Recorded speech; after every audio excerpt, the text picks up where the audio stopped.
Magandang araw mga kaibigan. Pag-usapan natin ngayon ang update ng dalawang impeachment complaints na na-file laban kay VP Sara. Dahil sa ngayon, December 17, bukas, mag-break ng mga kongresista. Hindi pa rin umuusad ang dalawang complaint na na-file sa kanya. Nandun pa rin sa Secretary General ng House of Representatives. Ano ba ito? Peke? O natakot na sila? Mabuti na lang, in-interview ni Ted Filon, itong Secretary General ng House of Representatives, Reginald Velasco. Ito, mapapakinggan natin yung tunay na kalagayan ng impeachment complaint. Pakinggan natin ito. Opo.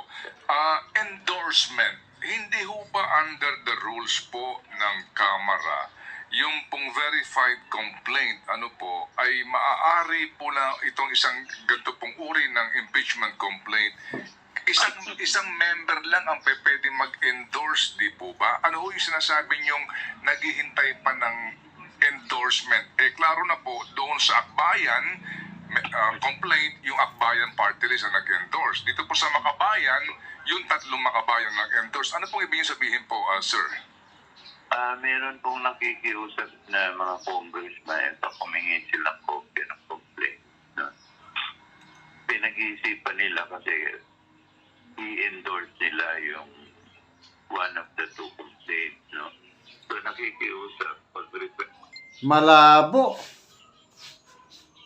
Na-endorse na nga eh.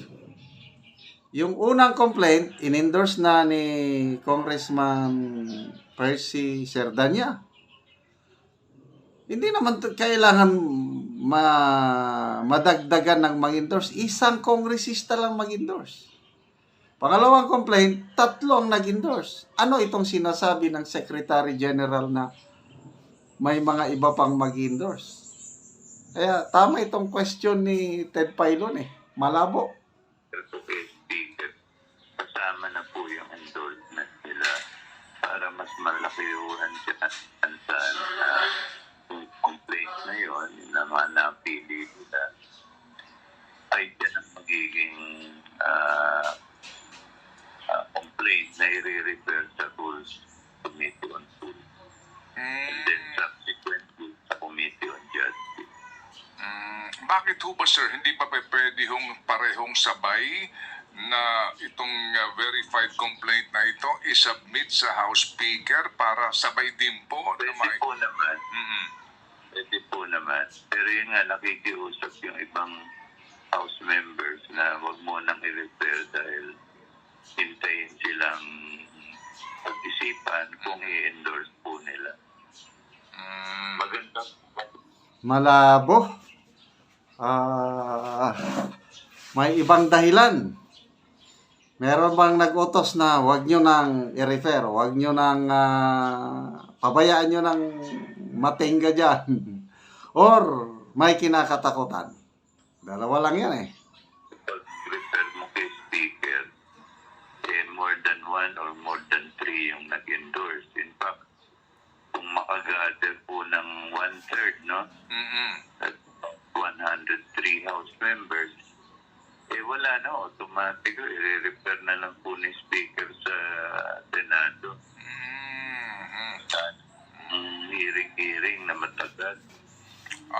Kasi kung tinignan nyo yung time frame, Hiring-hiring, matagal daw mag-gather ng signature.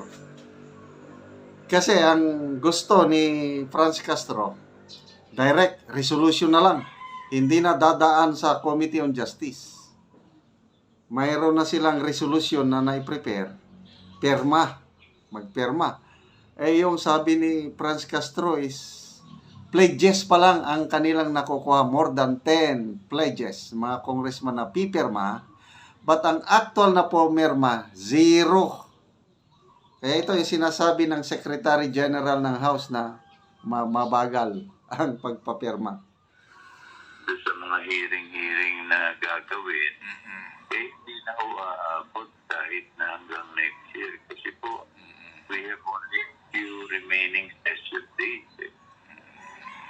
Opo, opo. So, Sec-Gen, kumbaga po, ito hong gusto ho munang i-hold ang referral po sa speaker kasi in case po ba na mai-refer na sa speaker at mai-calendar ng committee ang rules at hindi na ho pwedeng mangalap po ng 1/3 na signature among the members of the House para po... Pwede pa naman po. Pwede pa rin. Pwede naman po. Pero, yun nga ho, pag na-refer na ho sa Committee on Justice, the Committee on Justice takes over the complaint, no? At pag sinabi nila okay na yan, in form and substance, pwede naman pagputuhan yan for the enforcement. Kasi talagang ngayon, wala akong nag-i-endorse pa except for the complainants po, no? Kunyari, yung mga kabayans na lang, yung makabayan black complaint, tatlo lang po. Wala akong nadadagdag eh. So, ang chance una na dumaan sa Committee on Justice at matapos ng Committee on Justice within 60 session days, no? Malabo po yan. Opo. Okay, malabo. Our legislative calendar. Opo, naunawaan po namin. Pero Sec-Gen, ito ho, sa rules lang po tayo, kapag ho ba nag-take cognizance na ang Justice Committee sa complaint, pwede ho bang kunin po iyon ng 1/3 votes o signatures ng mga members? Kumbaga, pwede ho bang ma-bypass na po yung Justice Committee proceedings and then, pwede pa rin? Pwede po. Pwede pa rin po. Ayun, At any point in time, pwede po yun. Okay, Basta makagather ng 1/3, no? Minimum opo. of 1/3 or 103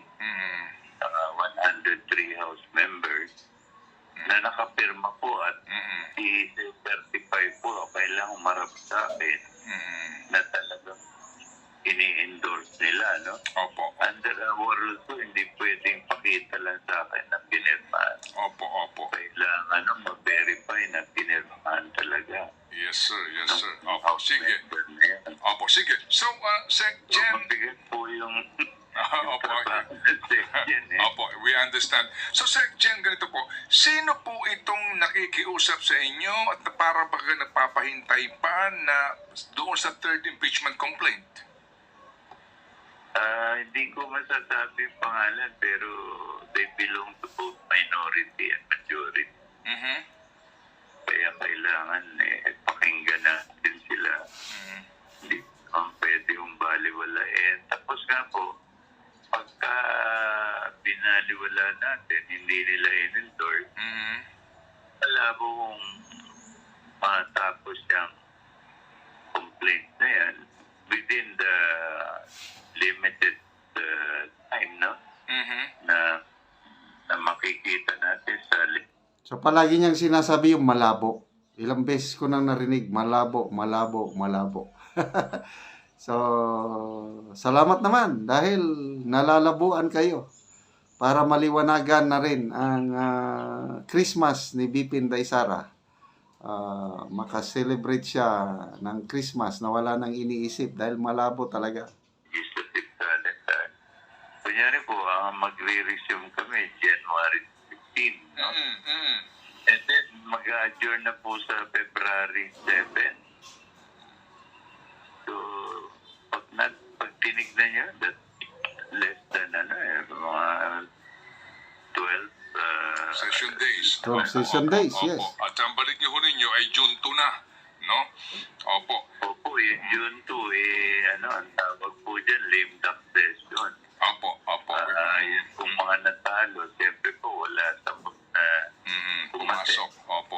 mayroon na pang Sige. kuha ng forum. Opo. So, ganito po, Sec-Gen. Sec-Gen, sa ilalim po ng rules ninyo, kapag natanggap nyo na yung verified complaint, hindi pa po nagbibilang ng araw because under the rules nga, pagtanggap po ni Speaker, meron siyang 10 days to refer ho sa committee, sa plenary po. Opo. Kasi sa inyo pa, wala pang bilang ngayon. Kami po, wala kaming nakalagay na time. Nakalagay lang immediate, no? Based on our history, meron pong section na isang buwan bago ni-refer yung. So, wala ko given time. Unlike the speaker, kailangan 10 session days. Opo. On justice, Opo. session days. Opo. Pero, Kami po talagang Opo, pero hindi kaya, pero Section, ito po ngayon na paghawak po ninyo at mga pakiusap na ito, sa pananaw po ng iba, parang dribble ba? Para bagang hindi nyo gustong i-file ito kasi nga din may instruction na ito po ang inyong gawin to hold the referral to the speaker. May ganun ho ba? wala po kasi ang nakikiusap po mga house members. May rason yan. Bakit hanggang ngayon hindi pa umuusad? Dalawa lang. Pinakinggan na nila yung hiling o opinion ng Pangulo na wag nang ituloy. Or, nangangamba sila sa malawakang rally ng Iglesia ni Cristo. Dalawang, salamat. Sana matuloy na ang rally ng Iglesia ni Cristo January. Mayroon na akong nabasang petsa ba? Kaya lang, hindi pa sure. Basta, ako umaasa na matutuloy ang rally ng Iglesia laban sa impeachment complaint ni BP Inday Sara.